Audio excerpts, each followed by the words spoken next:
Conte de fées en français. Le prince pas charmant.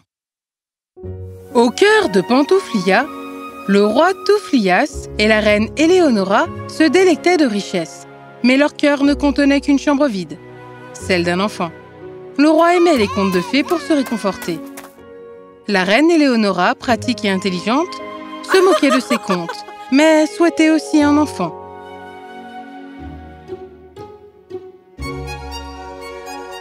Finalement, la joie vint enfin à l'arrivée d'un petit garçon. Même la sceptique reine murmura « Quel petit bonhomme splendide !» Éléonora, à propos de la cérémonie de baptême, avez-vous invité les fées? Chérie, les fées, les contes pour enfants ne dictent pas les procédures royales. Elles ont été les gardiennes de nos ancêtres. Assez, mon cher. Nous élèverons le prince Frigio dans le royaume de la réalité. Alors que la reine Éléonora comblait le prince Frigio d'affection, un bruissement éthéré signala l'arrivée des fées non invitées.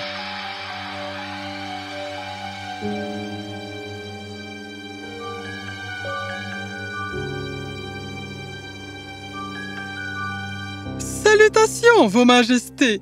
Des cadeaux pour le jeune prince. Ma plus sincère gratitude. En parlant de cadeaux, Touflias, as-tu acheté le vase d'or? Au fur et à mesure que la nuit s'approfondissait, des dons emplis de magie furent accordés. Un sac à main qui ne se vide jamais, mon petit. Des bottes de 7 lieues pour parcourir de grandes distances. Un chapeau d'obscurité vous rendant invisible.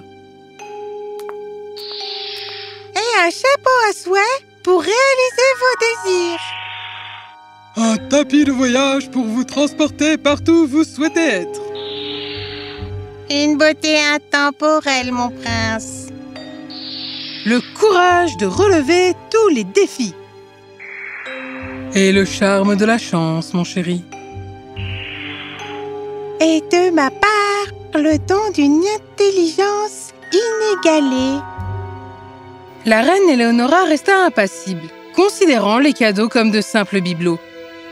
Frigio, tu hériteras de mon intellect et du charisme de ton père. Au fur et à mesure que les fées s'éloignaient, elles laissèrent les cadeaux non désirés et une prophétie non dite. Au fur et à mesure que Frigio s'épanouissait dans la jeunesse, son intellect prenait souvent le dessus. Il ne tarda pas à se disputer avec sa nourrice avant même d'apprendre à faire ses lacets. Pourquoi se laver? Le savon pique. C'est pour la propreté, cher prince. Compris.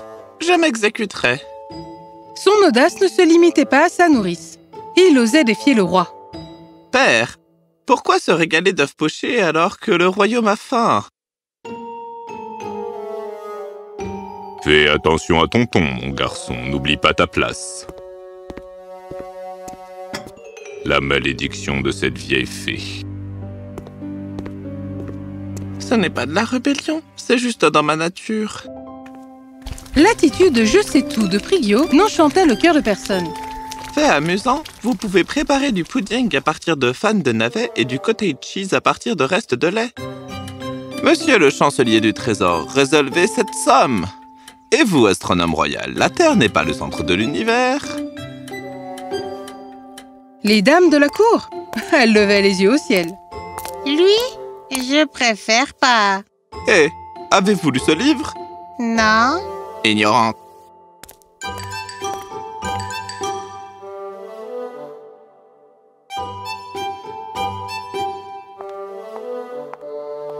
Ah, le prince pas charmant.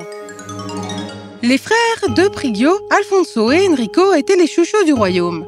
Leur humilité contrastait fortement avec celle de leur frère aîné. Vous essayez la diplomatie, père? Chut, Frigio, tu es impossible. Transmission des connaissances. Le roi Touflias, en conflit avec ses propres insécurités, se sentait souvent éclipsé par l'intellect de Frigio.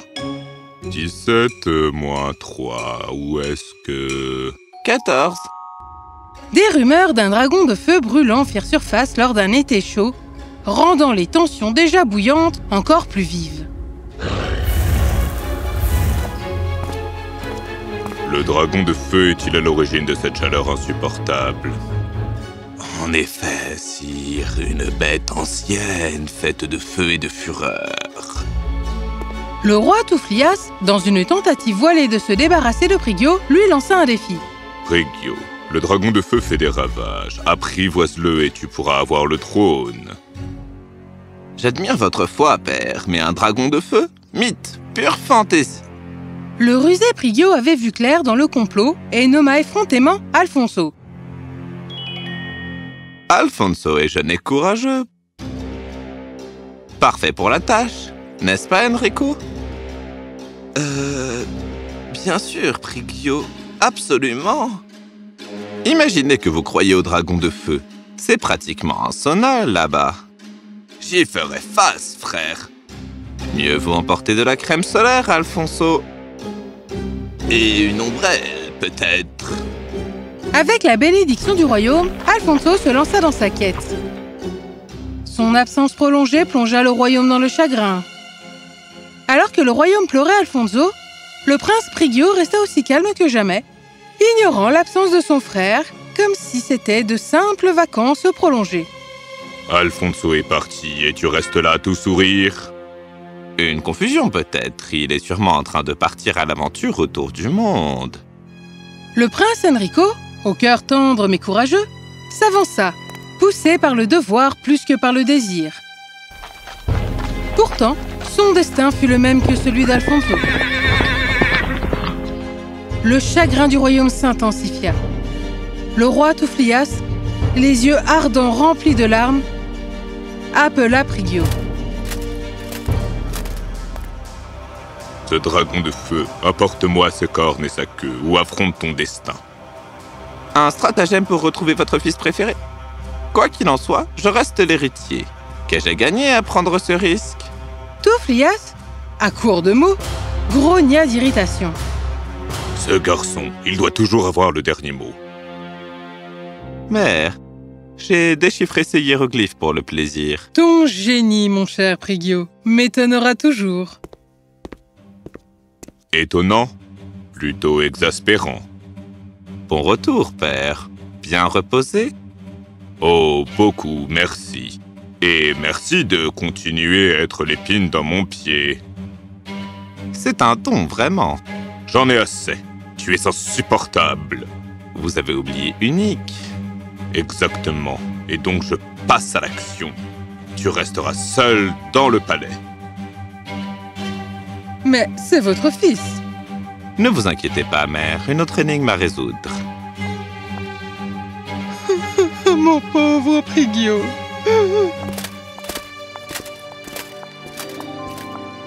Ah, enfin un peu de paix et de tranquillité.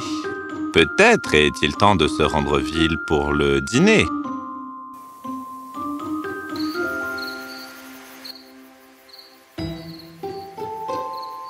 Par tous les diables. Ils sont allés trop loin cette fois-ci.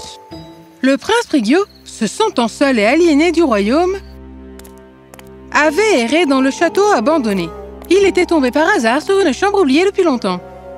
Qu'est-ce que c'est que cet endroit? À l'intérieur de la chambre, il découvrit une panoplie d'objets poussiéreux et oubliés. Les cadeaux des fées, cachés ici. Un par un, il redécouvrit leur pouvoir. Eh bien, il est temps de s'amuser. Prigio enfila le chapeau des ténèbres, se rendant invisible. Muni de ces cadeaux, Prigio faisait des farces légères aux courtisans et offrait de l'or aux moins fortunés. Vous avez entendu? Des bruits de pas, mais il n'y a personne.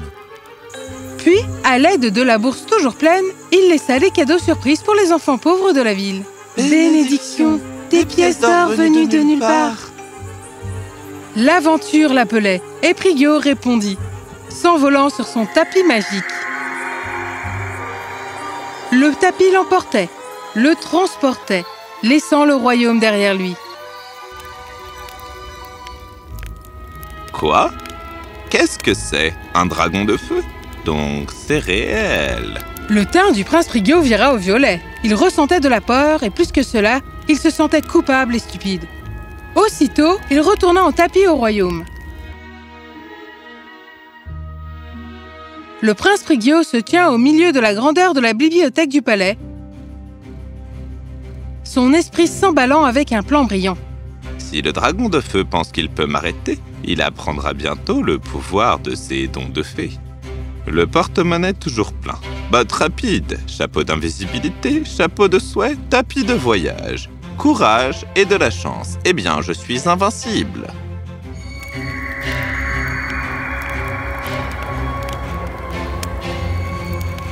Il est temps de faire bon usage de ces dons.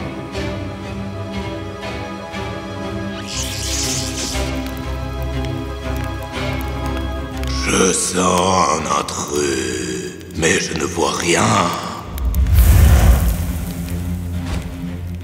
Avec sa bourse toujours pleine, Prigio sortit un sac de pièces d'or et le jeta pour faire diversion. Va chercher, menace ardente. Le dragon de feu, attiré par l'or scintillant, poursuivit les pièces, son corps ardent brillant de plus en plus.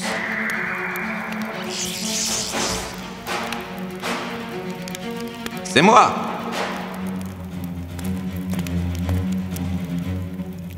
Libérez vite Enrico.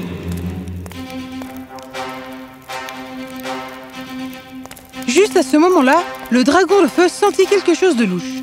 Il se retourna, et ils étaient grillés.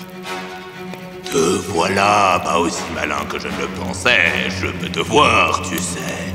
Tu es fini. Tu ne m'as pas battu. Je sais que tu peux me voir.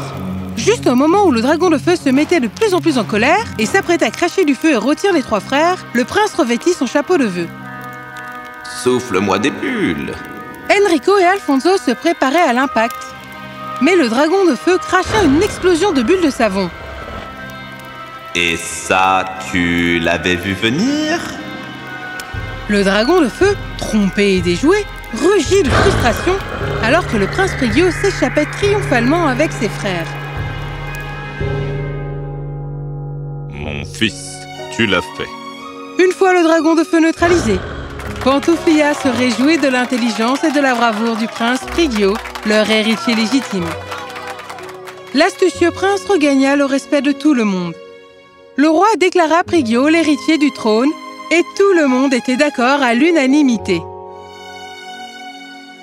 En effet, père, l'intelligence et un peu de magie peuvent surmonter même les défis les plus ardents. Et c'est ainsi que Pantouflia et ses habitants vécurent heureux jusqu'à la fin de leur jour.